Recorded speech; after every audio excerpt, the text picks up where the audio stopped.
Everything I did during a bachelorette weekend in Mexico. Day one, we landed in Puerto Vallarta. We drove 45-ish minutes to our amazing house. We got settled in, had some drinks and a couple snacks, and then headed to the beach club for a couple cocktails before dinner. Dinner is super chill. We went in town to this tiny street taco place that only sells ribeye.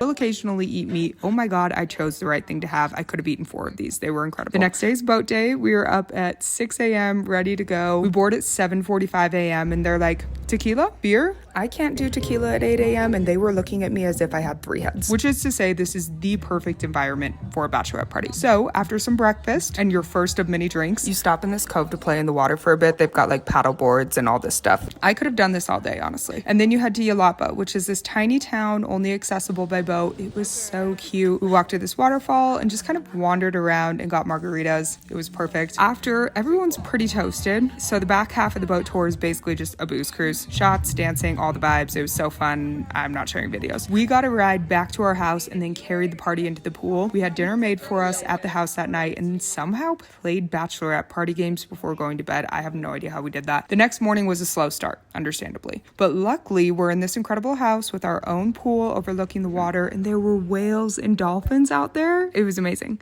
Breakfast was made for us. We then hung out at the pool for a bit before heading over to the beach club where we had a late lunch and had some drinks at the pool and the beach. Found some seashells, had girl talk. It was perfect. That night we went to dinner in Punta Mita at this adorable restaurant, and then we called it a night because we've got flights tomorrow and we're all in our 30s, so you know. The final morning we had breakfast made for us again. We hung out at the pool for a few hours, then headed to the airport, which was incredibly chaotic on a late Sunday afternoon during spring break, but it's all good. It was an outstanding weekend and I got to celebrate a very, very good friend that I'm lucky to have. Okay, bye.